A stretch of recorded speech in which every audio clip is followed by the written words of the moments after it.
Ngayon, ituturo ko naman sa inyo kung paano ninyo ma-recover ang inyong SSS account kung halimbawa di na kayo makapag-login sa inyong SSS account dahil may OTP code na ngayon.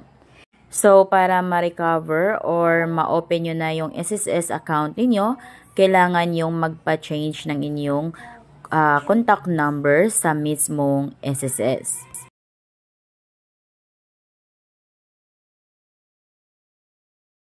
Open nyo lang yung Google search sa cellphone ninyo. Click natin yan. Dito sa may search, click nyo yan.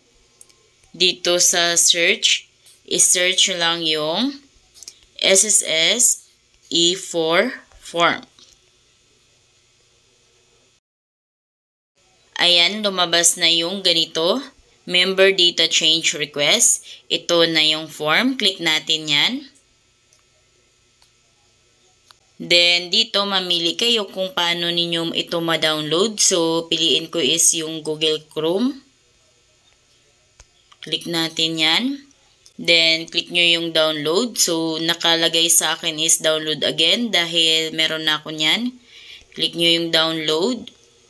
Then, ito na yung form guys. Click natin yan.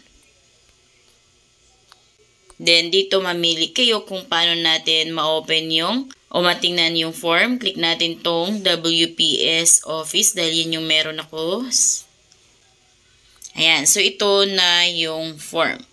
So, after nyo itong ma-download, pwede nyo na itong ipaprint. Then, after nyo mapaprint, is mag-fill out na kayo dito.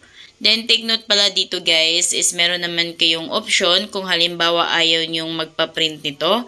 Pwede kayong dumiretso na sa SSS branch at doon kayo magpa-update ng contact information or contact number ninyo. Pero pag once na doon na kayo manghingi ng form, so doon pa kayo mag-fill out ng form at manghingi ng form kung kaya mas magtatagal pa kayo ng konti doon. So, I suggest na mas maganda or mas okay kung halimbawa i-download nyo ito at ipaprint nyo na lang para sa bahay pa lang is meron na kayong form at na-fill out nyo na ito. Para diretso pasa na lang kayo. So, dito guys, kailangan lamang is black ballpen yung pang-fill out nyo dito.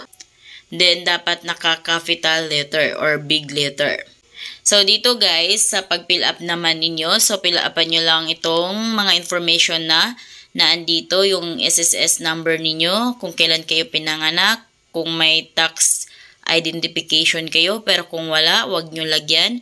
Then, yung pangalan ninyo, apelyido, pangalan, middle name, at yung suffix tulad ng senior, junior, the third, second, yan, yun yung suffix, lagay nyo lang dito. Next is your address. So, dito lagay nyo lang yung address ninyo. Ayan, so yan yung address ninyo. And then the zip code. Dito naman sa telephone number. So, kung meron, lagyan nyo. Kung wala, wag nyong lagyan. Then, dito sa cellphone number or mobile number, guys, yan yung lagyan ninyo. Then, your email address. Then, para naman sa may mga foreign address, so lagyan nyo din dyan kung anong country and the zip code. Ngayon, dito na tayo sa data change or correction or updating. So, dito guys, take note na pag once na hindi updated yung cellphone number ninyo kay SSS is kailangan nyo i-update muna. But then, kung halimbawa hindi nyo naman nabubuksan yung SSS account ninyo, so kailangan ganitong steps yung gagawin ninyo. Pero kung halimbawa naman is may access or na-open nyo naman yung SSS account ninyo, so pwede naman na mag-update kayo ng SSS contact information or cellphone number ninyo through the SSS website or online. So, dito hanapin nyo lang yung F. So, ito na yung F. So, dito sa F guys, may makikita kayong box dyan. So, lagyan nyo ng check yung box ng F. Then, dahil cellphone number ang i-update natin or contact information, itong box na ito yung i-check ninyo. Again, lagyan nyo ng check yung F, box ng F. And then, pangalawa is box ng mobile or cellphone number. Ayan, so lagyan nyo ng check yan. So, dito pala guys, kung halimbawa naman is may update pa kayo, halimbawa hindi din updated yung email address niyo, so lagyan nyo din ng check yung box ng email address. So, sabay-sabayin nyo na kung anong dapat nyo pang i-update dito is i-update nyo na. Kung ano pa yung ipa-update niyo, so lagyan nyo lang check yung mga dapat nyo pang ipa-update. So, halimbawa, mag-update pa kayo ng email address niyo, so lagyan nyo lang ng check yung box ng email address. Ayan, so dahil chinek nyo yung box ng F at yung box ng email at saka yung mobile or cellphone number, so make it sure na yung mobile or cellphone number nyo dito na nakalagay is yun na yung updated or tamang cellphone number ninyo. And then, tama na din yung email address or updated yung nalagay nyo dyan. Dahil ito na yung bagong cellphone number ninyo at bagong email ninyo. So again guys, ito yung steps na gagawin ninyo pag once na wala kayong access sa inyong SSS account online.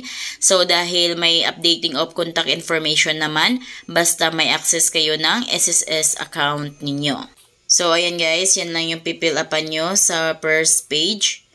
Then sa pangalawang page naman, dito naman sa pangalawa is the certification. Dito lagay nyo lang yung SSS number ninyo, then kompletong pangalan, signature, at kung anong date. Then dito sa part 2 guys, so taga SSS na yung mag-fill out dyan. Then scroll pa natin pababa.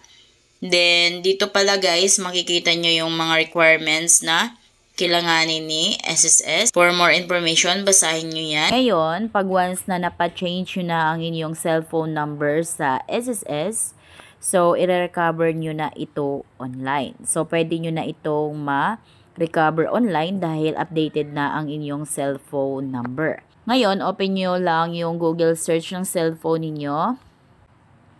Dito sa may search, i-search nyo lang yung SSS website. So, pwede din kayong mag-recover through SSS Mobile. Pero yung tinuturo ko lang lagi is sa SSS website dahil andito lahat ng mga transactions or mga gusto nyong i-apply is nasa mismong SSS website. Ayan, ito na yung website ni SSS. Click natin yan.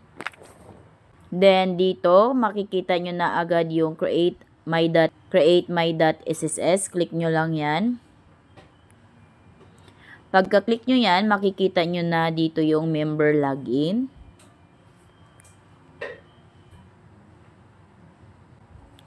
Ayan, andito na tayo sa pag-login ng ating SSS account. So, dito dahil halimbawa na-lock na yung SSS account niyo dahil nung nag-login kayo is hindi updated yung cellphone number ninyo at kailangan ng OTP code or kaya mali yung di nyo na matandaan or di nyo na matandaan ang inyong user ID at saka password. So, lahat ng process, i-click nyo lang dito yung forgot password. Click natin yan. Kailangan lamang na updated ang inyong cellphone number or yung email address ninyo. Dito, click lang natin itong member.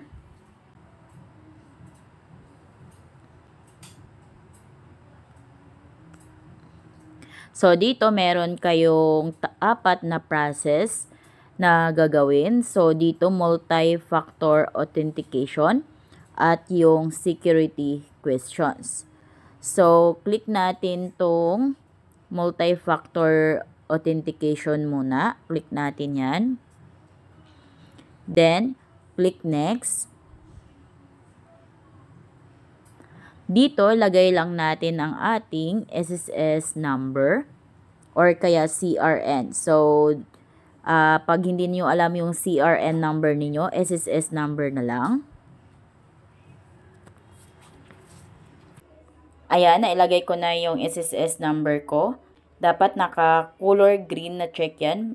Ibig sabihin, tama na yan, okay na yan. Ngayon, click natin tong proceed. Then, dito, choose authentication na. Click natin yan. So, paano nga ba natin ma-recover ang ating SSS account?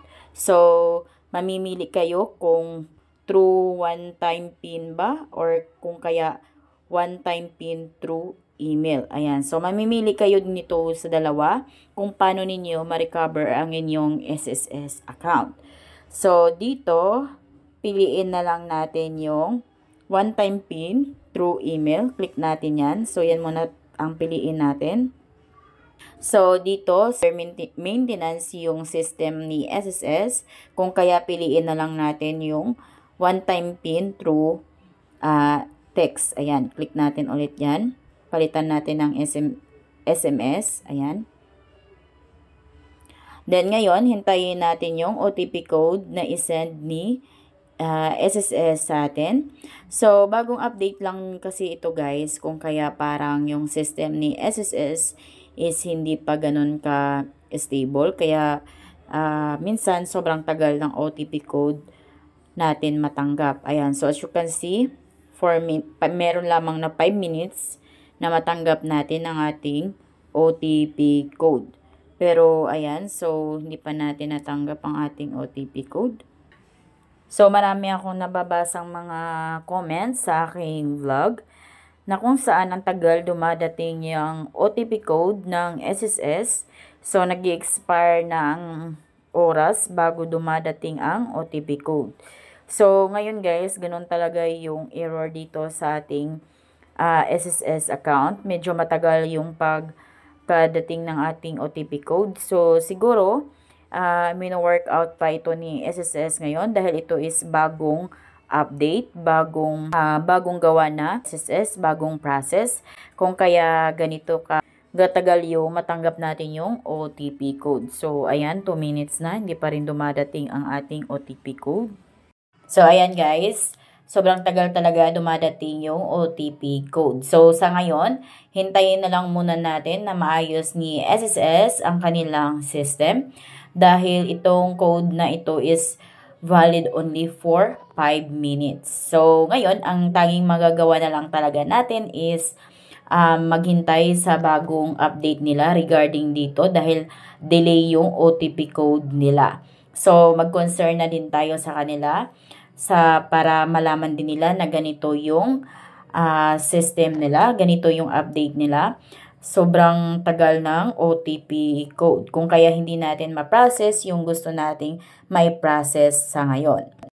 So, may mga ilan-ilan din akong mga nababasa sa comment section na kung saan nagrereklamo din talaga sila sa bagong update na ganito, bagong process nito, na sobrang tagal or delay yung OTP code. So, sa ngayon guys, wala pa tayong magagawa kundi mag-concern sa SSS para malaman nila. And then, hintayin natin yung bagong update na para mas mapabilis nila yung pag-send ng OTP code. So, ganun lang guys. So, kung kayo ay bago sa aking vlog, please consider to subscribe para updated kayo lagi sa mga informative at mga updated na mga videos ko.